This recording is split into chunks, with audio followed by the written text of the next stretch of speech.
ನಾವೆಲ್ಲರೂ ರಾಜಕೀಯವನ್ನ ಗಮನಿಸ್ತೀವಿ. ಭರವಸೆಗಳು, ಆಮೇಲೆ ಪ್ರತಿಭಟನೆಗಳು, ಮತ್ತೆ ಅಧಿಕಾರಕ್ಕಾಗಿ ಹೋರಾಟ. ಇದೇ ಚಕ್ರ ತಿರುಗ್ತಾನೇ ಇರುತ್ತೆ ಅಲ್ವಾ? ಆದ್ರೆ ಇದಕ್ಕೊಂದು ಬೇರೆ ದಾರಿ ಇರಬಾರ್ದಾ? ಅಂಕಿಅಂಶಗಳ ಆಧಾರದ ಮೇಲೆ ಜನರ ಹಿತಕ್ಕಾಗಿ ಕೆಲಸ ಮಾಡುವ ಒಂದು ವ್ಯವಸ್ಥೆಯನ್ನು ನಾವು ರೂಪಿಸ್ಬೋದಾ? ಬನ್ನಿ ಇವತ್ತು ಆಡಳಿತವನ್ನ ಒಂದು ಇಂಜಿನಿಯರಿಂಗ್ ದೃಷ್ಟಿಕೋನದಿಂದ ನೋಡೋಣ, ಒಂದು ಹೊಸ ನೀಲನಕ್ಷೆಯ ಮೂಲಕ.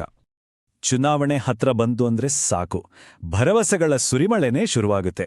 ಒಳ್ಳೆ ರಸ್ತೆ, 24 ಗಂಟೆ ನೀರು, ಯುವಕರಿಗೆ ಕೆಲಸ, ಈ ಮಾತುಗಳನ್ನು ನಾವು ಕೇಳಿ ಕೇಳಿ ಸಾಕಾಗಿದೆ. ಇದು ಒಂದು ನಿರೀಕ್ಷೆಯ ಆರಂಭ. ಆದ್ರೆ ಆಮೇಲೇನಾಗತ್ತೆ? ಕೊಟ್ಟ ಮಾತುಗಳು ಮಾತಾಗೆ ಉಳಿದಾಗ ಜನರ ಅಸಮಾಧಾನ ಹೆಚ್ಚಾಗತ್ತೆ, ಪ್ರತಿಭಟನೆಗಳು ಶುರು ಆಗತ್ತೆ, ಸಿಸ್ಟಮ್ ಮೇಲಿನ ನಂಬಿಕೆ ಹೊರಟೋಗುತ್ತೆ. ಕೊನೆಗೆ ಜನರ ನಿಜವಾದ ಸಮಸ್ಯೆಗಳನ್ನ ಬಗೆಹರಿಸೋದಕ್ಕಿಂತ ಹೆಚ್ಚಾಗಿ ರಾಜಕೀಯದ ಸಂಪೂರ್ಣ ಗಮನ ಅಧಿಕಾರವನ್ನ ಹೇಗೆ ಗಳಿಸೋದು ಮತ್ತು ಉಳಿಸ್ಕೊಳ್ಳೋದು ಅನ್ನೋದರ ಮೇಲೆಯೇ ಇರುತ್ತೆ. ಹಾಗಾದ್ರೆ ನಾವು ಕೇಳ್ಕೊಳ್ಬೇಕಾದ ಒಂದು ಮುಖ್ಯ ಪ್ರಶ್ನೆ ಇದೆ.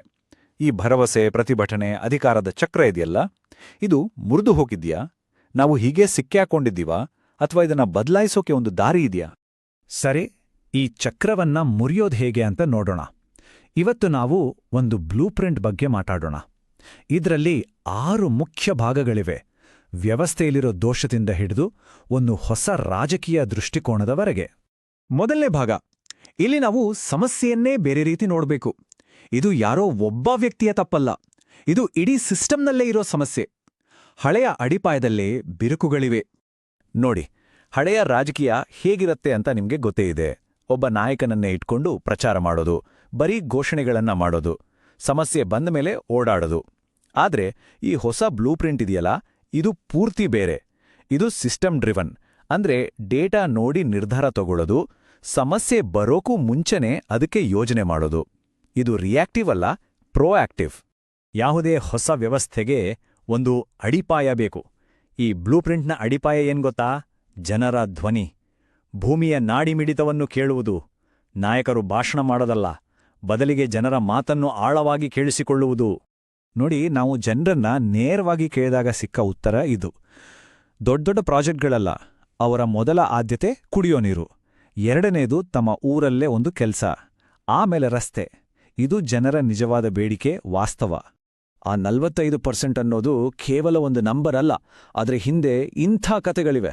ಏಪ್ರಿಲ್ ಬಂದ್ರೆ ಸಾಕು, ಬೋರ್ವೆಲ್ ಬತ್ತಿ ಹೋಗುತ್ತೆ, ನನ್ನ ಮಗಳು 1 ಕೊಡ ನೀರಿಗೋಸ್ಕರ 2 ಕಿಲೋಮೀಟರ್ ನಡ್ಕೊಂಡು ಹೋಗ್ಬೇಕು ಅಂತ ಒಬ್ರು ಹೇಳಿದಾಗ ಆ ಡೇಟಾಗೆ ಒಂದು ಜೀವ ಬರುತ್ತೆ. ಜನರ ಮಾತನ್ನ ಕೇಳೋದು ಅನ್ನೋದು ಕೇವಲ ಒಂದು ಒಳ್ಳೆಯ ಕೆಲಸ ಅಲ್ಲ, ಅದು ನಮ್ಮ ಸಂವಿಧಾನದ ಒಂದು ಪ್ರಮುಖ ಮೌಲ್ಯ. ಪ್ರತಿಯೊಬ್ಬ ಪ್ರಜೆಗೂ ಮಾತನಾಡೋ ಮತ್ತು ತಮ್ಮ ಅಭಿಪ್ರಾಯವನ್ನ ಹೇಳೋ ಹಕ್ಕಿದೆ. ಅದೇ ರೀತಿ ಆ ಮಾತನ್ನ ಜವಾಬ್ದಾರಿಯಿಂದ ಕೇಳಿ ಅದಕ್ಕೆ ಸ್ಪಂದಿಸೋದು ನಾಯಕತ್ವದ ಕರ್ತವ್ಯ. ಸರಿ, ಜನರ ಸಮಸ್ಯೆಗಳೇನು ಅಂತ ಗೊತ್ತಾಯ್ತು. ಆದ್ರೆ ಇದೆಲ್ಲ ಒಂದು ಆಕ್ಷನ್ ಪ್ಲಾನ್ ಆಗಿ ಬದಲಾಯಿಸೋದು ಹೇಗೆ? ಬರೀ ಕೇಳಿಸ್ಕೊಂಡ್ರೆ ಸಾಲ್ದು, ಅದಕ್ಕೊಂದು ತಂತ್ರಗಾರಿಕೆ ಬೇಕು. ಆ ತಂತ್ರಗಾರಿಕೆ ವಿಜ್ಞಾನವನ್ನ ಈಗ ನೋಡೋಣ. ಇದು ಸುಮ್ಮನೆ ಮನ್ಸಿಗೆ ಬಂದಾಗೆ ಮಾಡೋದಲ್ಲ, ಇದಕ್ಕೊಂದು ಸಿಸ್ಟಮ್ಯಾಟಿಕ್ ಪ್ರೋಸೆಸ್ ಇದೆ. 4 ಹಂತಗಳು. ಮೊದಲು ಜನರ ಕಷ್ಟವನ್ನ ಅರ್ಥ ಮಾಡ್ಕೊಂಡು ಡೇಟಾ ಕಲೆಕ್ಟ್ ಮಾಡೋದು. ಎರಡನೇದು ಆ ಡೇಟಾದಲ್ಲಿರೋ ಪ್ಯಾಟರ್ನನ್ನ ಗುರುತಿಸೋದು, ಅಂದ್ರೆ ಮೂಲ ಸಮಸ್ಯೆ ಎಲ್ಲಿದೆ ಅಂತ ಕಂಡಿಡಿಯೋದು, ಅದರಿಂದ ಒಂದು ಸ್ಟ್ರಾಟಜಿ ಮಾಡೋದು. ಆಮೇಲೆ ಆ ಪ್ಲಾನ್ ನಿಜವಾಗ್ಲೂ ಕೆಲಸ ಮಾಡುತ್ತಾ ಅಂತ ಟೆಸ್ಟ್ ಮಾಡೋದು. ಈ ಟೇಬಲ್ ನೋಡಿ, ಇದು ಎಲ್ಲವನ್ನೂ ಹೇಳುತ್ತೆ. ಬೇಸಿಗೆಯಲ್ಲಿ ನೀರಿಲ್ಲ ಅನ್ನೋದು ಜನರ ದೂರು. ಅದರ ಪ್ಯಾಟರ್ನ್ ಏನು? 12 ಹಳ್ಳಿಗಳಲ್ಲಿ ಬೇಸಿಗೆಯಲ್ಲಿ ಅಂತರ್ಜಲ ಖಾಲಿಯಾಗುತ್ತೆ. ಅದಕ್ಕೆ ಸ್ಟ್ರಾಟಜಿಕ್ ಆಕ್ಷನ್ ಏನು? ತಕ್ಷಣಕ್ಕೆ ಟ್ಯಾಂಕರ್ ನೀರು ಕಳಿಸೋದು, ಜೊತೆಗೆ ಮುಂದಿನ ಬಜೆಟ್ನಲ್ಲಿ ಪೈಪ್ಲೈನ್ ಯೋಜನೆಗೆ ಹಣ ಮೀಸಲಿಡೋದು. ನೋಡಿ, ದೂರಿನಿಂದ ಆಡಳಿತದ ಪರಿಹಾರಕ್ಕೆ ಹೇಗೆ ಕನೆಕ್ಟ್ ಆಯಿತು ಅಂತ.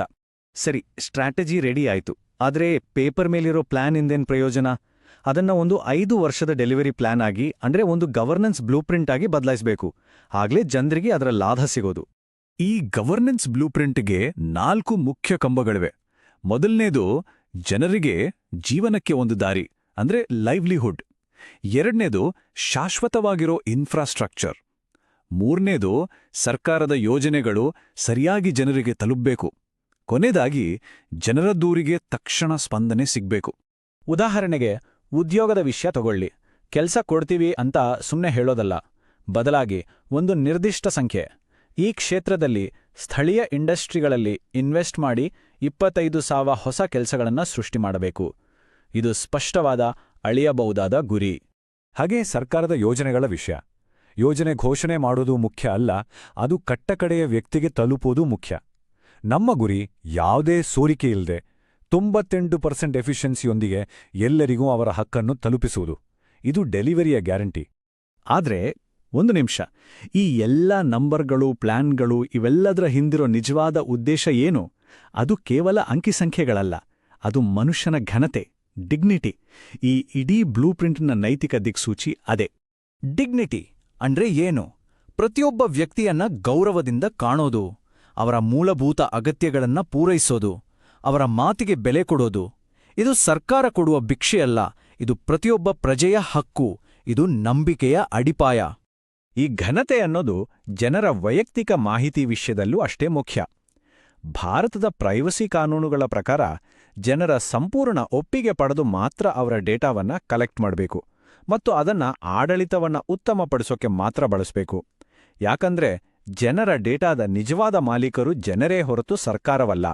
ಇದು ನಂಬಿಕೆಯನ್ನ ಕಾಪಾಡಿಕೊಳ್ಳೋದಾರಿ. ಸರಿ, ಇದೆಲ್ಲ ಸೇರಿ ನಮ್ಗೇನ್ ಕೊಡುತ್ತೆ? ಒಂದು ಹೊಸ ರಾಜಕೀಯ ದೃಷ್ಟಿಕೋನ. ಇನ್ಮುಂದೆ ಭರವಸೆಗಳ ರಾಜಕೀಯ ಅಲ್ಲ, ಬದಲಾಗಿ ಪರ್ಫಾರ್ಮೆನ್ಸ್ನ ರಾಜಕೀಯ. ಅಂದ್ರೆ ನಾಯಕರನ್ನ ಅವರ ಭಾಷಣಗಳಿಂದಲ್ಲ, ಅವರ ಕೆಲಸದ ರಿಸಲ್ಟ್ ಕಾರ್ಡ್ ನೋಡಿ ಅಳಿಯೋದು. ನೋಡಿ, ಇದೇ ಆ 5 ವರ್ಷದ ಪ್ಲಾನ್. ಇದು ಸುನ್ನೆ ಪಟ್ಟಿಯಲ್ಲ, ಇದೊಂದು ರೋಡ್ ಮ್ಯಾಪ್.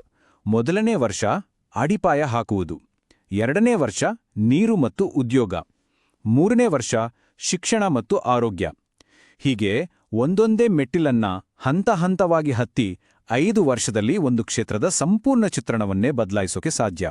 ಕೊನೆಯದಾಗಿ ಹೇಳಬೇಕಂದ್ರೆ, ಈ ಬ್ಲೂಪ್ರಿಂಟ್ ಕೇವಲ ಚುನಾವಣೆ ಗೆಲ್ಲೋ ತಂತ್ರವಲ್ಲ, ಇದು ರಾಜಕೀಯವನ್ನು ಮೀರಿ ನಿಲ್ಲುವ ಒಂದು ಉದ್ದೇಶ, ಒಂದು ಪರ್ಪಸ್.